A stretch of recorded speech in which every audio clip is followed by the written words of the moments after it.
So ito po yung makikita natin guys sa mga ads nila sa kahit saang platform ng social media. So tara, i-review natin ang aking pag-apply sa Cashloan app na ito.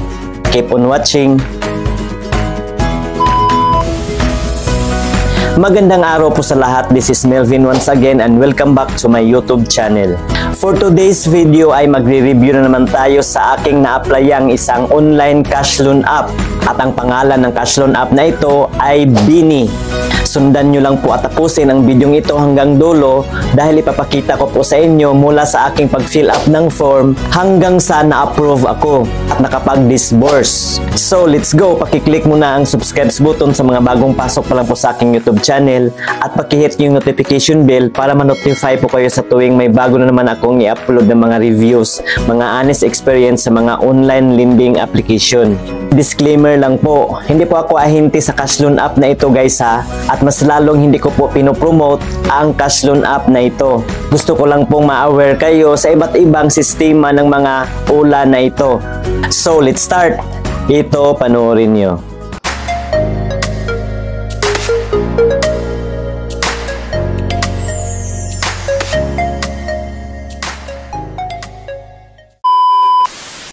So ayan po guys, ang una ko pong ginawa, syempre dumaan muna ako sa Play Store para i-download ang Bini Cashloan app. At ayan po, retailer product po siya ng Wing.Bini. At bago ko po in-install ay tiningnan ko po muna ang kanilang about this app at dumiretso kagad ako sa kanilang loan information. At dito nakita ko ang nakalagay na loan limit amount mula 3,000 pesos hanggang 30,000 pesos. At ang nakalagay dito sa kanilang loan term ay mula 90 days hanggang 180 days. At ang kanilang APR or annual percentage rate ay 60%. Ang kanilang transaction fee is 0. Wow, we'll see. At may mga loan example pa silang nilagay dito guys at loan requirements. At may advantage pa silang nilagay dito guys. Quick approval daw and fast processing. Talaga lang ha, may privacy at security pa. At dito sa pinakababa nakalagay dito ang kanilang company information. At rehistrado naman sila sa SEC guys. At hindi naman tayo mag-worry kasi may mga contact information silang nilagay dito sa pinakababa.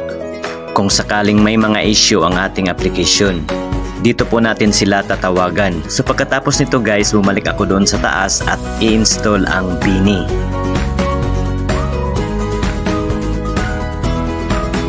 Pinindot ko itong no thanks and then pinindot ko itong skip. At nang na-install na siya guys ay inopen ko na.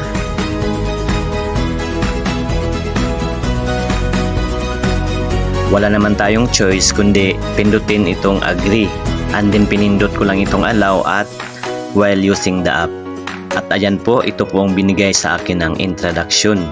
Loan amount 12,000 pesos. So ngayon pinindot ko na itong instantly apply. So kailangan nating ilagay ang ating active mobile number dahil bago pa lang po ako dito sa Bini. Pagkatapos kong nilagay yung aking active mobile number, pinindot ko itong maliit na bilog dito sa baba and then kinilik itong next. Dahil kailangan pa natin ng message verification code, pinindot ko itong send. At nilagay ko po dito yung code at pagkatapos niyan gumawa ako ng password and then pinindot ko itong register. At dahil naka-register na po ako, ibinalik po ako dito para mamili kung magkano ang amount na aking i-loan. So ang pinili ko po dito ay itong 3,000 pesos at ang loan length ay itong 90 days muna. So we'll see kung maging totoo ba. Pinindot ko ulit itong instantly apply at dito na po ako nagsimulang nag-fill up ng form. Una ay namimili muna ako ng ID type kung ano po ang valid ID na meron ako. So ito po yung mga tinatanggap nilang mga valid ID guys. UMID or Unified Multipurpose ID, Passport, TIN ID or Tax Identification Number, Driver's License, SSS ID, Postal ID, Voter's ID, PRC ID, GSIS ID, at UWA ID. At pagkatapos kong nakapili ng valid ID, ay nilagay ko po dito ang aking birth date. Next po ay ang aking kasarian, gender. At pagkatapos kong na-fill up pa nitong gender, ay dumiritso kaagad sa aking personal information. So ito po yung mga hiningi nilang information galing sa atin guys. Ang una po nilang hinihingi ay ang ating apelyido. Next po ay ang ating pangalan. Katapos niyan ang ating middle name. Pag pindot ko nitong next, ay ito na naman ang hihingiin nila sa atin. Ang ating marital status, ang ating education kung ano ang natapos natin, ang ating residential address, at kailangan pang i-detalye natin ang ating address dito sa baba. Hingiin din nila ang ating email address, ang ating second phone number kung meron man, at ang ating ibang social media account. At dito sa next, kukunin din nila ang ating work information tulad po ng pangalan ng ating pinagtatrabahuan, ang ating pay period, kung magkano ang ating salary, ang contact number ng ating pinagtatrabahuan, at ang address ng ating pinagtatrabahuan. Next pa, kukunin din nila ang ating mga contact information or mga contact reference. At 5 contact information yung kinakailangan nila sa atin guys. At itong pinakauna, kailangan ang contact information na ilagay natin ay isa sa ating mga relatives. Tulad po ng ating papa, mama, or ating asawa. At dito naman sa pangalawa, ay kailangan pa rin ang ating papa or mama, ating asawa, or ang ating anak kung meron man, brothers and sisters, friends, or colleague. At ganun din sa pangatlo at pang-apat at pang-5 guys. At pagkatapos kong na-fill upan yan guys, ay nag-selfie na kaagad ako. At ito na po yung mga instruction sa kanilang facial recognition. Pinindot ko na itong next. At ayan po, nag-start na po akong nag-selfie. At pagkatapos kong mag-selfie, ay pinicturan ko na naman ang aking valid ID. Pinindot ko lang itong plus. At pagkatapos kong napicturan ang aking valid ID, ay pinindot ko na itong next. At yan, nandito na ako sa kanilang product list. Di ko pa alam kung na-approve ba ako o disapprove. So ngayon, kailangan pa nating mamili dito guys kung anong product ang pipiliin natin. May mga bracket po tayong pagpipilian dito guys. Ito bang Bini B, Bini G, Bini A, etc. Ang daming pagpipilian. Pero magkapareho lang po ang halaga. So ngayon, ang pinili ko po dito guys, itong nasa pinakauna. Ibang klase din ito, ibang sistema din ang pamamalakad nila. So pinili ko po itong pinakauna guys, then pinindot ko po itong evaluation. At ayan po, naglo-loading na po siya. Ano kayang mapupuntahan natin nito? At ayan po, napalitan po ng loan amount na 5,000 pesos. So ngayon, subukan nating pindutin itong apply. At yun, lumabas na rin ang kanilang repayment plan. So ito na po yung loan agreement guys. At may nakalagay pa dito sa taas, approval chance up to 98% within the limited time. Ano namang pakulong ito? So ito na po ang kanilang repayment plan guys. Kung sakaling 5,000 yung i-loan daw natin, ang loan length nito ay 30 days. Pero ang ma-receive nating amount ay 3,500 dahil kakaltasan nila ng 1,500 na service fee. So ito na po yung total fee. So ito na po yung ating installment dues. Sa una nating installment due guys, ay kailangang mababayaran natin ay 4,000 pesos. 10 day of successful loan. So mula nung nag-apply tayo, 10 days after kailangang mababayaran na natin itong 4,000 pesos. Nako, almost fully paid na tayo dito. So mas okay siya kaysa ikumpara natin yung ibang mga cash loan app na 7 days lang. Samantalang ito, 10 days na. So pagkatapos nating mabayaran itong 4,000 pesos, after 10 days na naman ay kailangang mabayaran natin itong 850 pesos. At sa ikatatlong installment due ay 150 pesos na lang ang ating mababayaran. Ay oo nga, 30 days nga ang kanilang loan term. Pero hindi nila hinahati-hati yung amount. Pero sige lang, itry natin ito. ipagpatuloy ko ito hanggang dulo. So ngayon pumili na ako ng withdrawal channel. So ito lang po ang pwede nating pag-transfera ng ating niloan dito guys. Mluelier, GCash, Queens, RD Pawn Shop, Paymaya at GrabPay. So ngayon ang pinili ko po dito ay GCash. And then nilagay ko na ang aking GCash number dito sa baba. And then pinindot ko na itong confirm loan. Submit successfully.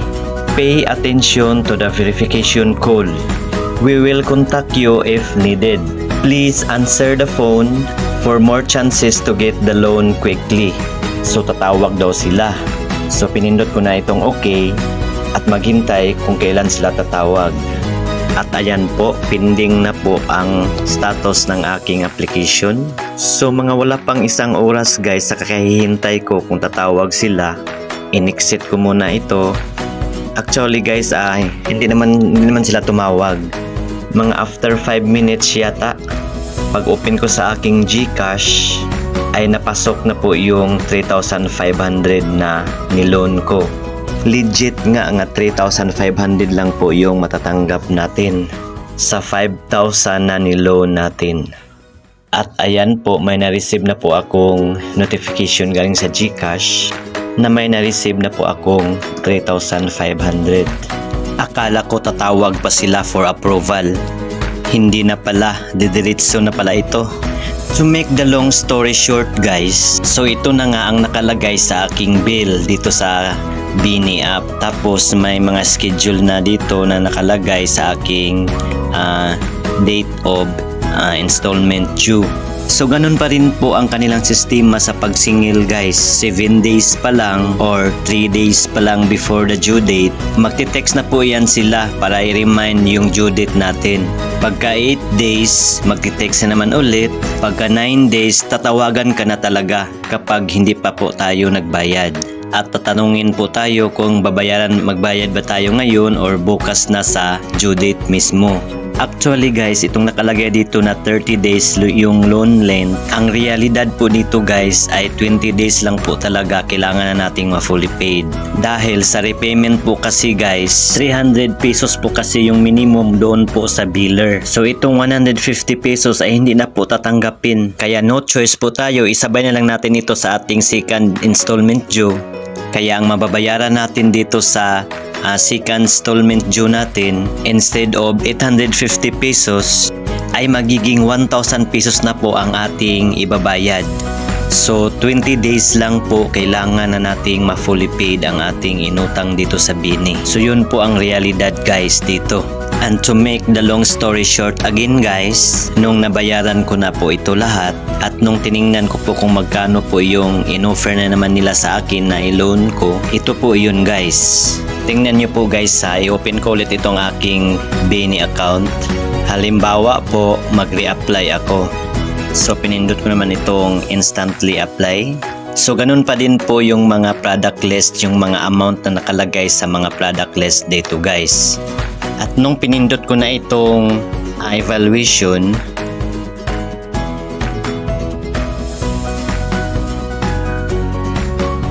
at ayan po, nagiging 6,000 pesos yung in-offer nila sa akin. At nang sinubukan kong applyan ulit, so 1,000 pesos lang yung in-increase sa akin guys. So ito na po yung repayment plan na naman. Sa 6,000 pesos na i-loan natin guys, ang matatanggap natin ay 4,200 pesos na lang.